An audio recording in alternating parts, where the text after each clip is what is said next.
And so frequently designs are chosen for their symbolic value and not what they represent, and not for what they merely represent.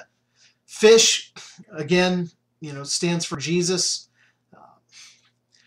And so what we think here, what I'm trying to get at here is that images within Christianity are symbolic and not realistic. And their intent is not idealized either. And so you want to be careful about making judgments based on artwork because they appear more primitive in style. For example, take this Paleo-Christian representation of the message of the gospel, which is a little bit hard to see here. And so one of the things that we see in these early Paleo-Christian works of art are common topics and people in prayer with their arms outstretched, while another one is the receiving of the sacrament or communion. If we were to think of it in this way, in other words, if Greek art is idealistic and Roman art was merely materialistic, then early Christian art is spiritual and symbolic. This distinctive character of Christian art points to the religious influence of Christianity and also, again, the declining power of the Roman Empire. Again, the Eastern Roman Empire and Byzantium had drastically changed the Roman materialistic paradigm to the spiritual orientations of the Christians. And so the transition of early to later Rome was so drastic that the impact of Christianity was considered really the most far-reaching change that occurred in Western thought up to this point. And the character of this change in thought is really vivid in the depiction of the art itself. And so before 313, when Christianity was not legalized, Christians, of course, painted on catacombs. But once it was legalized, we began to get this kind of open art. And take a look here on this one, which is the sarcophagus, which is a sarcophagus with scenes of the Passion of Christ. Again, notice the symbolism with the Chi-Rho wreath here. The Passion, of course, Christ carrying the cross, his crucifixion, the crown of thorns and whatnot on this as well. And so, as I say in my notes, okay, for instance, if you take a look at this, which is the sarcophagus of Unius Basius, we can look at this in connection with the way that this late antiquity and this early Christian art is creating symbolism as opposed to, idolization. And, for example, sarcophagi of ancient Romans were known to use sculpture and to idolize their god figures. And because of this, early Christians associated the veneration of sacred scriptures to be idolatry. And so thus sculpture was confined to small-scale works such as sarcophagi, things such as metal plates and chalices, and even containers for reliquary, which were, saints' bones and things like that.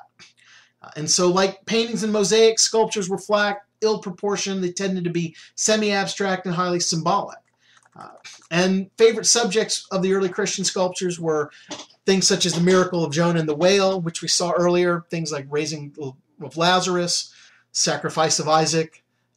Therefore, in comparison to the Greco-Roman sculpture, early Christian sculpture declined in beauty and significance, but nonetheless was really much more about, again, the idea of symbolism itself.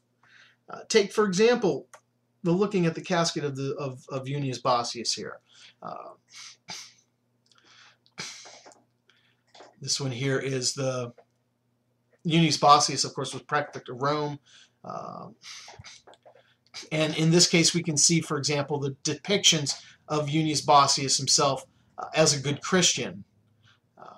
And particularly here, we could see the equestrian Christ and the Christ enthroned as symbols of this in here. Christ entering Jerusalem and Christ enthroned in that case.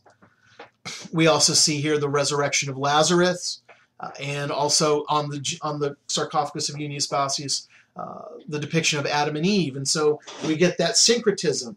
What was once now a pagan way to dispose of the dead and to venerate the old gods, in terms of sarcophagi, now becomes filled with this Judeo-Christian symbolism as yet still contained within this Greco-Roman structure as well.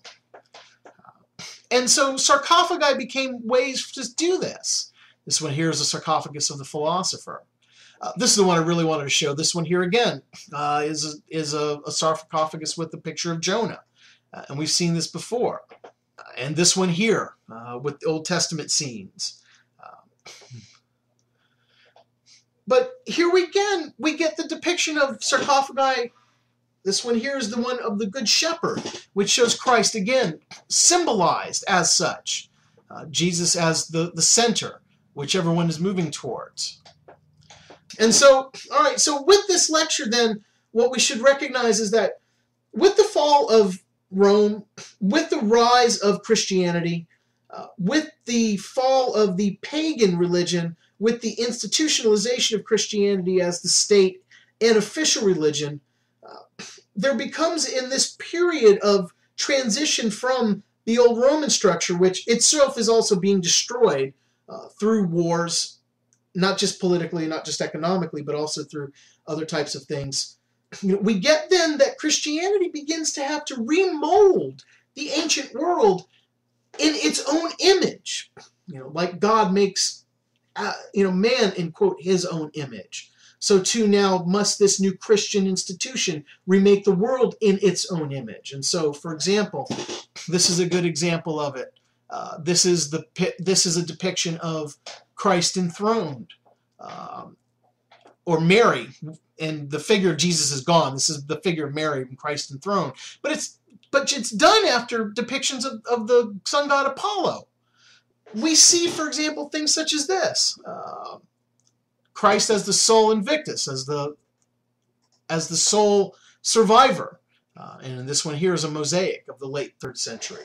And so in this early period of the rise of art and Christian religion, we begin to get this and see this syncretism, that Christianity is not just its own hermetic set of values based on merely Christ's teaching, but also that in becoming now a social political entity, Christianity takes on the responsibility of becoming a more nationalized, or what we should understand as, quote, Catholic or universal type of religion.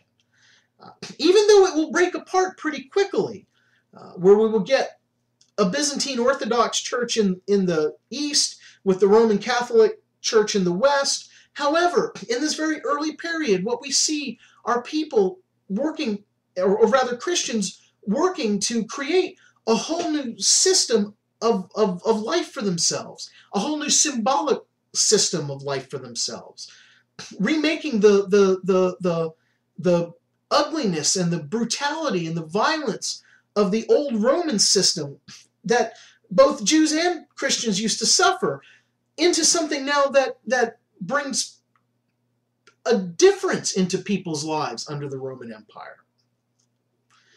Thanks to Constantine, the religion itself becomes the stability necessary to keep Rome intact as it is being attacked, being torn apart.